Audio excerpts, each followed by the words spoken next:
നമസ്കാരം. Shekinah Americas weekly news റൗണ്ടപ്പിലേക്ക് സ്വാഗതം. ഞാൻ ജോളി ജോസ്. ഈ ആഴ്ചയിലെ പ്രധാന വാർത്തകളിലേക്ക്.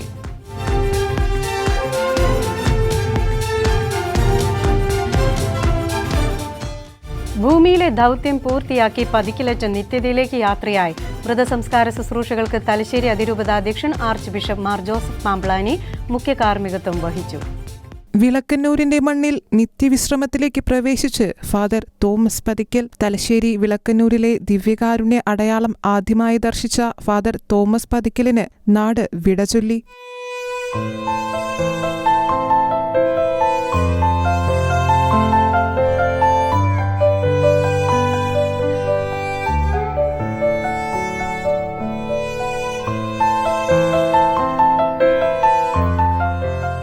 വിളക്കന്നൂർ ക്രിസ്തുരാജ പള്ളിയിൽ നടന്ന സംസ്കാര ശുശ്രൂഷകൾക്ക് Thalassery archbishop Mar Joseph Pamplany മുഖ്യ കാർമ്മികത്വം വഹിച്ചു. മരണമടഞ്ഞ തോമസച്ചന്റെയും കുടുംബാംഗങ്ങളുടെയും ആഗ്രഹവും പൊതുസമൂഹത്തിന്റെ അഭ്യർത്ഥനയും പരിഗണിച്ചാണ് സംസ്കാരം വിളക്കന്നൂർ ദേവാലയത്തിൽ നടത്താൻ അതിരൂപത തീരുമാനിച്ചത്. ഫാദർ തോമസ് വിളക്കന്നൂർ ഇടവകയിൽ വികാരിയായിരിക്കെ 2013 നവംബർ 13 രാവിലെ വിശുദ്ധ കുർബാനയർപ്പിക്കുമ്പോഴാണ് ഈശോയുടെ തിരുമുഖം തിരുവോസ്തിയിൽ തെളിഞ്ഞത്. ഭൗതികദേഹം വ്യാഴാഴ്ച ഉച്ചകഴിഞ്ഞ് കിളിയന്തറയിലെ സ്വഭവനത്തിലും രാത്രിയോടെ കരുവഞ്ചാൽ പ്രീസ്റ്റ് ഹോമിലും പൊതുദർശനത്തിന് വെച്ചപ്പോൾ നൂറുകണക്കിന് ആളുകളാണ് അന്ത്യാഞ്ജലി അർപ്പിക്കാൻ എത്തിയത്. സംസ്കാര ശുശ്രൂഷകളുടെ ആദ്യ ഭാഗവും വിശുദ്ധ കുർബാനയും വെള്ളിയാഴ്ച രാവിലെ 6 കരുവഞ്ചാൽ പ്രീസ്റ്റ് ഹോമിൽ നടന്നു. തുടർന്ന് ഭൗതികദേഹം വിളക്കന്നൂർ ദേവാലയത്തിൽ പൊതുദർശനത്തിന് വയ്ക്കുകയും സംസ്കാര ശുശ്രൂഷകൾ നടത്തപ്പെടുകയും ചെയ്തു. ഭൂമിയിലെ തന്റെ ദൗത്യങ്ങൾ പൂർത്തിയാക്കി പതിക്കലച്ചൻ നിത്യതയിലേക്ക് യാത്രയായി. യുദ്ധം മൂലം ദുരിതം അനുഭവിക്കുന്നവരെയും മരിക്കുന്നവരെയും നാം മറക്കരുതെന്ന് ഓർമ്മപ്പെടുത്തി ലിയോ 14 പാപ്പ. അതേസമയം കാസിൽ ഗാൻഡോൾഫോയിലെ അപ്പോസ്തോലിക കൊട്ടാരത്തിന്റെ പ്രവേശന കവാടത്തിൽ നിന്ന് ലോകത്തെ ഇന്നും വേട്ടയാടുന്ന നിരവധി സംഘർഷങ്ങളെക്കുറിച്ചുള്ള ആശങ്കയും മാർപ്പാപ്പ പങ്കുവച്ചു.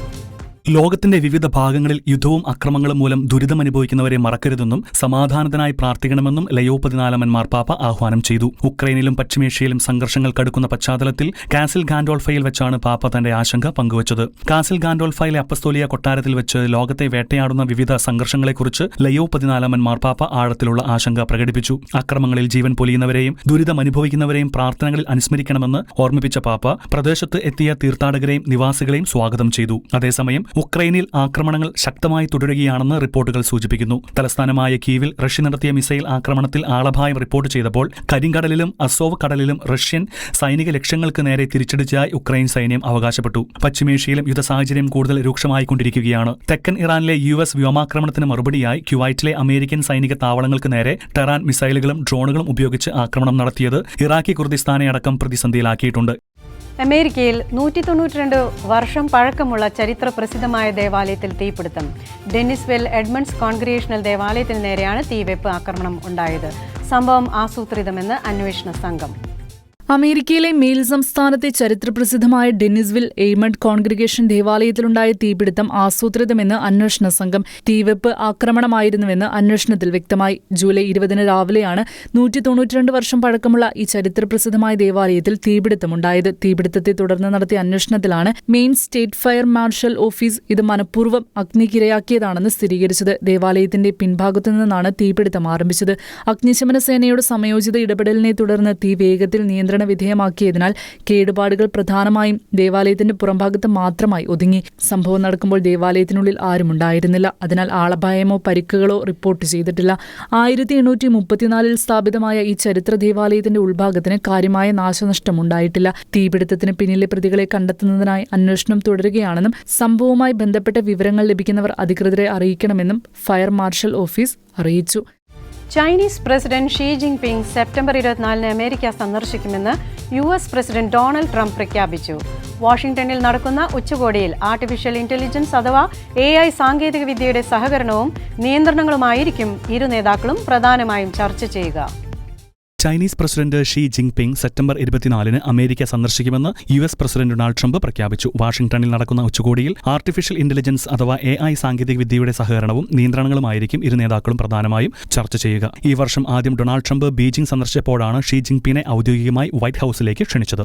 ഇതിന്റെ തുടർച്ചയായാണ് സെപ്റ്റംബർ അവസാന വാരത്തിൽ അതിനിർണായകമായ ഈ കൂടിക്കാഴ്ച നടക്കുന്നത്. ആഗോളതലത്തിൽ AI രംഗത്ത് മേധാവിത്വം ഉറപ്പിക്കുവാനുള്ള മത്സരത്തിൽ അമേരിക്ക മുന്നിലെത്തേണ്ടതിന്റെ ആവശ്യകത ചൂണ്ടിക്കാണിച്ചാണ് ട്രംപ് ഈ സന്ദർശന തീയതി പുറത്തുവിട്ടത്. ഉച്ചകോടിക്ക് മുന്നോടിയായി US സ്റ്റേറ്റ് സെക്രട്ടറി മാർക്കോ റൂബിയോയും ചൈനീസ് വിദേശകാര്യമന്ത്രി വാങ് യിയും തമ്മിൽ ഉഭയകക്ഷി സഹകരണത്തെക്കുറിച്ച് ചർച്ചകൾ നടത്തിയിരുന്നു. പരസ്പര സഹകരണമുള്ള ചർച്ചകൾ കണ്ടെത്തി സന്ദർശനം വിജയകരമാക്കുകയാണ് ഇരു രാജ്യങ്ങളുടെ ലക്ഷ്യം. AI വികസനത്തിന് പുറമെ വ്യാപാര തർക്കങ്ങളും പടിഞ്ഞാറൻ ഏഷ്യയിലെ നിലവിലെ യുദ്ധ സാഹചര്യങ്ങളും ഉച്ചകോടിയിൽ ചർച്ചയായേക്കും. നാലാമത്തെ കുഞ്ഞിനെ വരവേറ്റ് US വൈസ് പ്രസിഡന്റ് JD വാൻസും ഭാര്യ ഉഷ വാൻസും. ദൈവത്തിന്റെ അമൂല്യദാനമാണ് ഓരോ കുഞ്ഞും എന്ന സന്ദേശത്തിന് ശക്തമായ സാക്ഷ്യമായി മാറുകയാണ് വാൻസിന്റെ കുടുംബത്തിൽ പുതിയ അതിഥിയുടെ വരവ്. അമേരിക്കൻ വൈസ് പ്രസിഡന്റ് JD വാൻസിന്റെ കുടുംബത്തിൽ പുതിയ അതിഥി. നാലാമത്തെ കുഞ്ഞിനെ വരവേറ്റ് US വൈസ് പ്രസിഡന്റ് JD വാൻസും ഭാര്യ ഉഷ വാൻസും.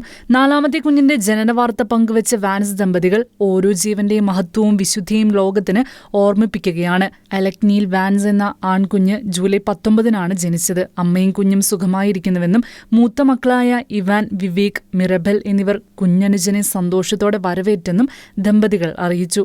2019 കത്തോലിക്ക വിശ്വാസം സ്വീകരിച്ച JD വാൻസ് മക്കൾ ദൈവത്തിന്റെ ഏറ്റവും വലിയ അനുഗ്രഹങ്ങളിൽ ഒന്നാണെന്ന് പലപ്പോഴും തുറന്നു പറഞ്ഞിട്ടുണ്ട്. ഈ വർഷം പിതൃത്വത്തെക്കുറിച്ച് സംസാരിക്കവേ മക്കളാണ് ജീവിതത്തിലെ ഏറ്റവും വലിയ സന്തോഷം. നേരത്തെ കുടുംബജീവിതം ആരംഭിക്കുകയും കൂടുതൽ മക്കൾ ഉണ്ടാകുകയും ചെയ്തിരുന്നെങ്കിൽ എന്നതാണ് ഒരേയൊരു ഖേദമെന്ന് അദ്ദേഹം പറഞ്ഞിരുന്നു. എല്ലാ സാഹചര്യങ്ങളും പൂർണ്ണമാകുന്നത് കാത്തിരിക്കാതെ യുവദമ്പതികൾ മാതാപിതാക്കളാകാൻ ധൈര്യം കാണിക്കണമെന്നും മാതാപിതൃത്വം ജീവിതത്തിലെ ഏറ്റവും വലിയ വെല്ലുവിളിയും അതേസമയം ഏറ്റവും വലിയ അനുഗ്രഹവുമാണെന്നും അദ്ദേഹം കൂട്ടിച്ചേർത്തു. അമേരിക്കയിൽ ജനനനിരക്ക് ചരിത്രത്തിലെ ഏറ്റവും താഴ്ന്ന നിലയിലേക്ക് താഴുന്ന സാഹചര്യത്തിലാണ് ഈ സന്തോഷ വാർത്ത ശ്രദ്ധ നേടുന്നത്. അടുത്തിടെ ലയോ 14 പാപ്പ ജനനസംഖ്യ ഇടിവിനെ വന്യതയുടെ കാലഘട്ടമെന്ന് വിശേഷിപ്പിച്ചുകൊണ്ട് കുട്ടികളാണ് മനുഷ്യരാശിയുടെ ഭാവിയെന്നും പിതൃത്വത്തിന്റെയും മാതൃത്വത്തിന്റെയും സൗന്ദര്യം സമൂഹം വീണ്ടും തിരിച്ചറിയണമെന്നും ആഹ്വാനം ചെയ്തിരുന്നു. വാൻസ് കുടുംബത്തിലെ ഈ പുതിയ ജനനം മറ്റൊരു ചരിത്ര നേട്ടത്തിനും സാക്ഷിയായി. 150 വർഷത്തിലേറെ കാലത്തിന് ശേഷം അധികാരത്തിലിരിക്കുന്ന ഒരു വൈസ് പ്രസിഡന്റിന്റെ കുടുംബത്തിൽ ജനിക്കുന്ന ആദ്യ കുഞ്ഞാണ് അലക് നീൽ വാൻസ്. ഓരോ നവജീവനും ദൈവത്തിന്റെ അമൂല്യ സമ്മാനമാണെന്നും ജീവന്റെ സംസ്കാരത്തിന്റെ ശക്തമായ സാക്ഷ്യവുമാണ് ഈ ജനനം വീണ്ടും ലോകത്തെ ഓർമ്മിപ്പിക്കുന്നത്. വെസ്റ്റേൺ ന്യൂയോർക്കിൽ സ്ഥിതി ചെയ്യുന്ന 160 വർഷം പഴക്കമുള്ള ചരിത്ര പ്രസിദ്ധമായ ദേവാലയം പൊളിച്ചു നീക്കുന്നത് തടയാൻ ഇടപെടണമെന്ന് ആവശ്യപ്പെട്ട് ഇടവകാംഗങ്ങൾ വത്തിക്കാനെ സമീപിച്ചു. ബിഷപ്പിന്റെ ഉത്തരവിനെതിരെ നിയമപോരാട്ടവും പ്രതിഷേധവും ശക്തമാക്കിയ വിശ്വാസികൾ ചരിത്ര പ്രാധാന്യമുള്ള ഈ ദേവാലയം സംരക്ഷിക്കാനായി മാർപ്പാപ്പയ്ക്ക് അപ്പീൽ നൽകിയിരിക്കുകയാണ്. പടിഞ്ഞാറൻ ന്യൂയോർക്കിലുള്ള ചരിത്ര പ്രസിദ്ധവും 160 വർഷത്തിലേറെ പഴക്കമുള്ളതുമായ ഒരു കത്തോലിക്ക ദൈവാലയം തകർക്കപ്പെടാതെ സംരക്ഷിക്കുവാൻ വത്തിക്കാന്റെ അടിയന്തര ഇടപെടൽ തേടി പ്രാദേശിക വിശ്വാസികൾ. ന്യൂയോർക്കിലെ ഔബേൺ എന്ന ചെറിയ നഗരത്തിൽ സ്ഥിതി ചെയ്യുന്ന ഹോളി ഫാമിലി കാത്തലിക് ചർച്ചാണ് തകർക്കപ്പെടാതെ നിലനിർത്തുന്നതിനായി വിശ്വാസികൾ ശ്രമിച്ചുകൊണ്ടിരിക്കുന്നത്. ഇതേ പ്രതി 160 വർഷം പഴക്കമുള്ള ഈ ചരിത്രപ്രസിദ്ധമായ ദൈവാലയം പൊളിച്ചു നീക്കുന്നത് തടയുവാൻ ഇടപെടണമെന്ന് ആവശ്യപ്പെട്ട് ഇടവകാംഗങ്ങൾ വത്തിക്കാനെ സമീപിച്ചു. ബിഷപ്പിന്റെ ഉത്തരവിനെതിരെ നിയമപോരാട്ടവും പ്രതിഷേധവും ശക്തമാക്കിയ വിശ്വാസികൾ ചരിത്ര പ്രാധാന്യമുള്ള ഈ ദേവാലയം സംരക്ഷിക്കുവാനായി മാർപ്പാപ്പയ്ക്ക് അപ്പീൽ നൽകിയിരിക്കുകയാണ്. അറ്റകുറ്റപ്പണികളുടെ അമിത ചെലവും ഘടനാപരമായ ബലക്ഷയവും ചൂണ്ടിക്കാട്ടിയാണ് രൂപത ഈ കത്തോലിക്ക ദേവാലയം അടച്ചുപൂട്ടുവാനും പൊളിച്ചു നീക്കുവാനും ഉത്തരവിട്ടത്. എന്നാൽ തലമുറകളുടെ ഓർമ്മകൾ ഉറങ്ങുന്ന ഈ ദേവാലയം സ്വന്തം ചിലവിൽ നവീകരിക്കുവാൻ തയ്യാറാണെന്ന് കാട്ടി പ്രദേശവാസികൾ മുന്നോട്ട് വരികയായിരുന്നു. വത്തിക്കാന്റെ ഡിപ്പാർട്ട്മെന്റ് ഫോർ ദി ക്ലർജി വിഷയത്തിൽ അന്തിമ തീരുമാനമെടുക്കുന്നതുവരെ ദേവാലയം പൊളിക്കുന്നത് തടയണമെന്നാണ് ഇടവകാംഗങ്ങളുടെ പ്രധാന ആവശ്യം. ദേവാലയത്തിന്റെ ചരിത്രപരമായ മൂല്യം നിലനിർത്തുന്നതിനായി വൻതുക സംഭാവനയായി സമാഹരിച്ചാണ് പ്രാദേശിക സമൂഹം ഈ സമരവുമായി മുന്നോട്ടു പോകുന്നത്. ഈ ദേവാലയം വെറുമൊരു കെട്ടിടമല്ലെന്നും തങ്ങളുടെ സാംസ്കാരിക പൈതൃകത്തിന്റെ ഭാഗമാണെന്നും വിശ്വാസികൾ വ്യക്തമാക്കി. വത്തിക്കാനിൽ നിന്നുള്ള അനുകൂല തീരുമാനത്തിനായി ആഗോളതലത്തിലുള്ള സഭാസ്നേഹികളും കാത്തിരിക്കുകയാണ്. BC 586 കാലഘട്ടത്തിൽ ബാബിലോണിയർ തകർത്ത ആദ്യ ജെറുസലേം ദേവാലയത്തിന്റെ ശേഷിപ്പുകൾ കണ്ടെത്തി. ജൂത സമൂഹം ദേവാലയങ്ങളുടെ തകർച്ച അനുസ്മരിക്കുന്ന തിഷാബൌ ഉപവാസത്തിന് ദിനത്തിന് തൊട്ടു മുൻപാണ് ഈ അപൂർവ കണ്ടെത്തൽ പുറത്തുവന്നിരിക്കുന്നത് എന്നതും ഏറെ ശ്രദ്ധേയമാണ്.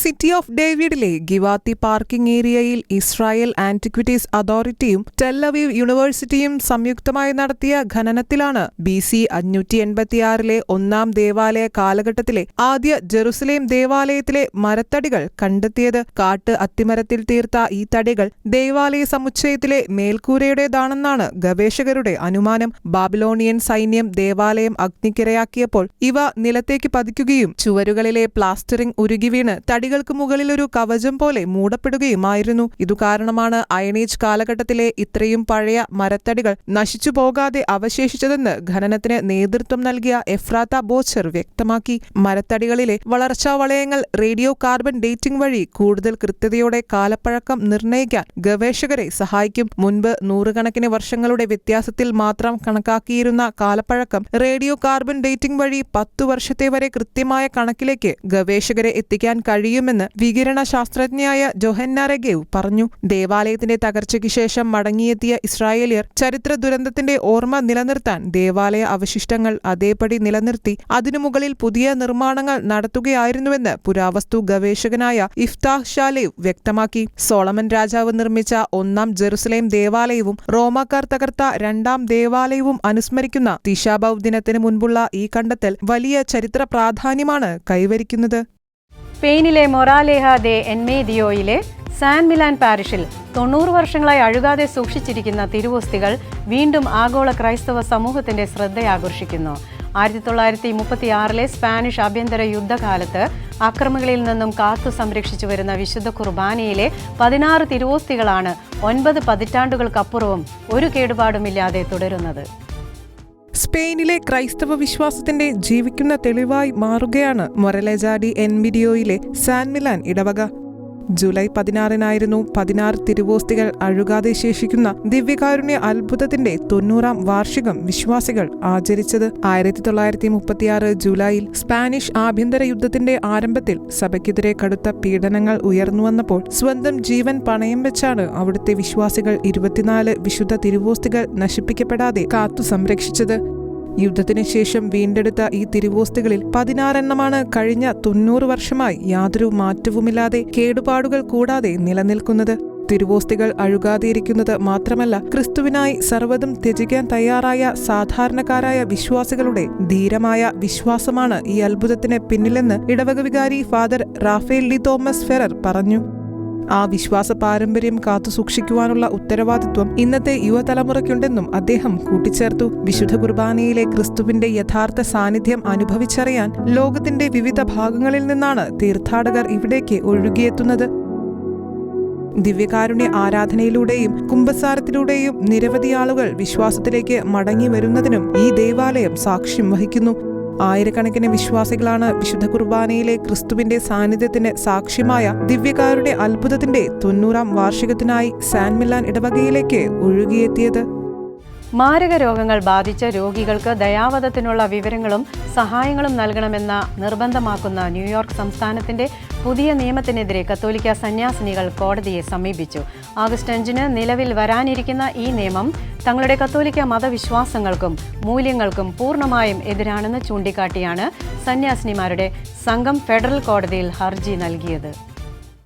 മാരകരോഗങ്ങൾ ബാധിച്ച രോഗികൾക്ക് ദയാവധത്തിനുള്ള വിവരങ്ങളും സഹായങ്ങളും നൽകണമെന്ന് നിർബന്ധമാക്കുന്ന ന്യൂയോർക്കിലെ പുതിയ നിയമത്തിനെതിരെ കത്തോലിക്ക സന്യാസിനികൾ കോടതിയെ സമീപിച്ചു. ഓഗസ്റ്റ് 5 നിലവിൽ വരാനിരിക്കുന്ന ഈ നിയമം തങ്ങളുടെ കത്തോലിക്ക മതവിശ്വാസങ്ങൾക്കും മൂല്യങ്ങൾക്കും പൂർണ്ണമായും എതിരാണെന്ന് ചൂണ്ടിക്കാട്ടിയാണ് സന്യാസിമാരുടെ സംഘം ഫെഡറൽ കോടതിയിൽ ഹർജി നൽകിയത്. Little sisters of the poor, Carmelite sisters തുടങ്ങിയ 4 പ്രമുഖ കത്തോലിക്ക സന്യാസിനി സമൂഹങ്ങളും റോക്ക്വില്ലെ സെന്റർ രൂപതയുമാണ് സംസ്ഥാന ഭരണകൂടത്തിന്റെ പുതിയ ഉത്തരവിനെതിരെ നിയമ പോരാട്ടം ആരംഭിച്ചത്.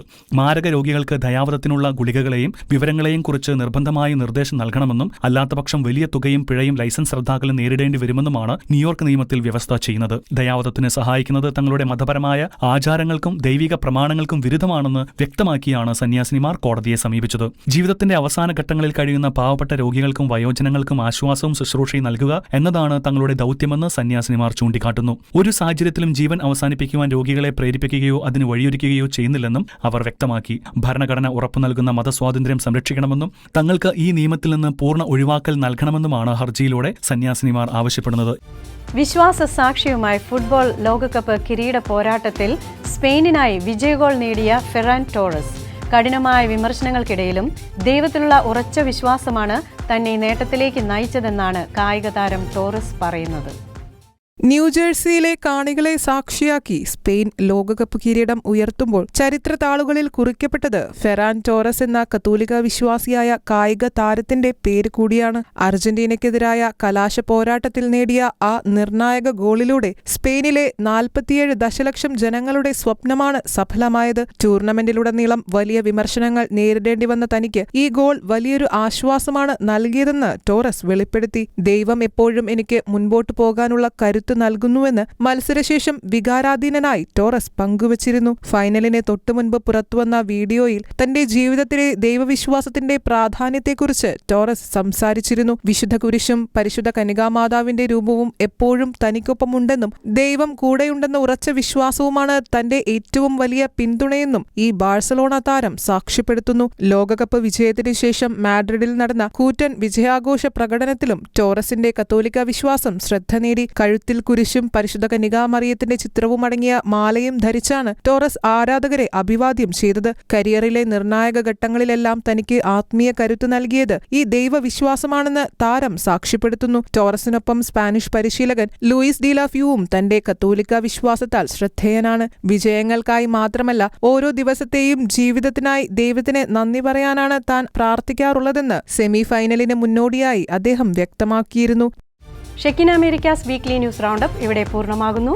കൂടുതൽ വാർത്തകളുമായി അടുത്ത ആഴ്ച വീണ്ടും കാണാം.